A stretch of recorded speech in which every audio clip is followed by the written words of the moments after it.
Good morning, everybody, and welcome to International Nurses Day.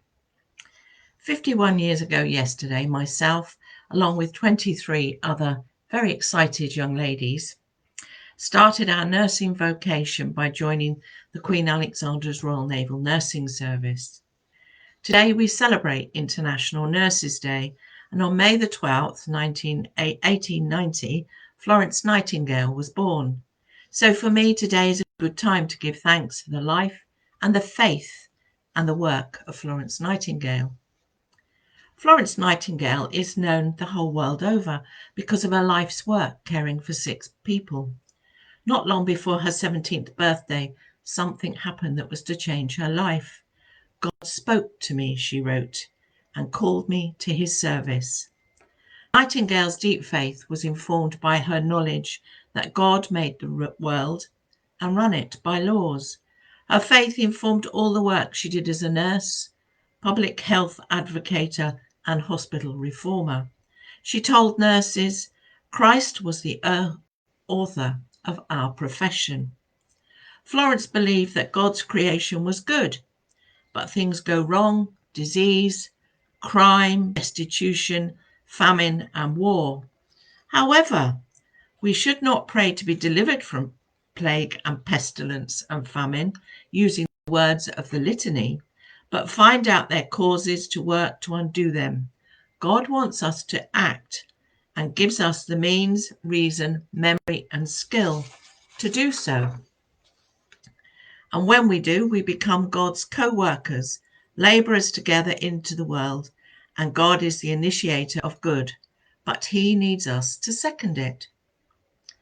A reading from 1 John 4 tells us something of Nightingale's understanding of the love of God. This was her favourite passage. God first loved us, and it's up to us to reflect that love back to the needy and broken world. For her, and for many nurses she mentored, faith was the backbone of their calling to nurse. Her nursing school was for people of all faiths and none, for God's love is for all God's creatures. Nightingale found great meaning in a passage in Exodus 33, where Moses asked the Lord, "Show me your glory." And the Lord said, "I will make all my goodness pass before you." She brought these two thoughts together. The glory of God is his goodness. God does not want praise or burnt sacrifices, but rather for us to cooperate in repairing the damage done to God's good earth. Perhaps the greatest contribution she made to health care was the introduction of professional nursing into the dreaded workhouse infirmaries. Again, her faith guided her. God was no respecter of persons, but loved the poor as well as the rich. Even during the Crimean War, she devoted some of her energy to thinking about how to reform those places on her return. She said that there was no reason why workhouse infirmary should not be nursed and the sick cared for as efficiently as the best nursed hospital. To her father, she wrote, "We should consider that the same tie really connects us to every one of our fellows as the tie which connects us with God. To neglect all ill-used, demented old women or the dirty child is the same crime against the Almighty that blasphemy of God is." She had a different understanding of the crucifixion and kept a print of Christ crowned with thorns in her bedroom. She complained about the revision of the Bible for children for omitting some of the words of Christ on the cross on what was the most important day that ever happened in the world, while Jesus was the most important person that had ever lived. The cross of Christ had a practical meaning, for Christ voluntarily gave himself. Jesus' faithfulness and courage gave her the courage in her own life. When she was confronted with difficulties, she told her mother in a letter in 1872, "I only wish for God to make me what he wishes, that I may be able to do all he asks of me." This she often had to do in working to improve the conditions for soldiers during the Crimean War and afterwards for decades in civilian life for the destitute sick of the workhouses. During the Crimean War, Nightingale did much letter writing late at night, both to relatives of soldiers, particularly those that had lost their lives, or to her own family. The lamp she carried through those long corridors of Barrack Hospital in Scutari got her the name, the Lady with the Lamp.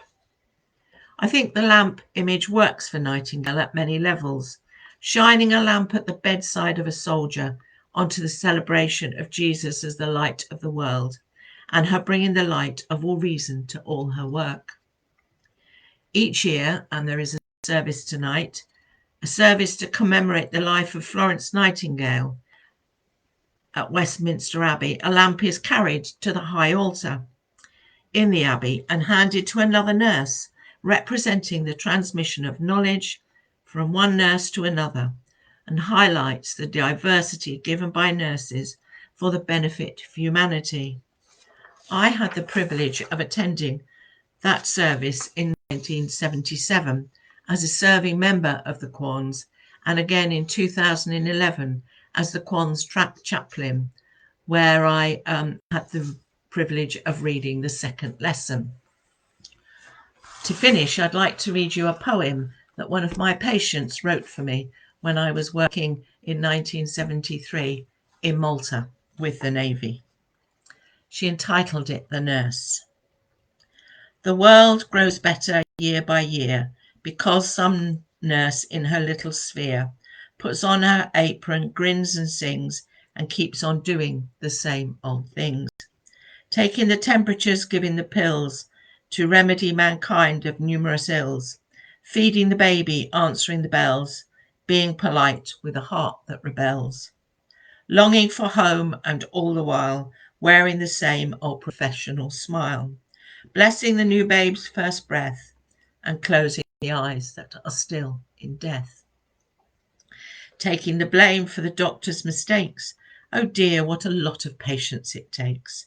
Morning and evening, noon and night, just doing it over and hoping it's right. Going off duty at 9 o'clock, tired, discouraged and ready to drop, but call back to special at 9:15 with woe in her heart that must not be seen. When they lay down their caps across the bar, dear Lord, will you give them just one little star to wear in their crowns with their uniform new in that city above where the head nurse is you. And I was that nurse that was called back at 9:15 to special, and she was my patient. So please have a good day.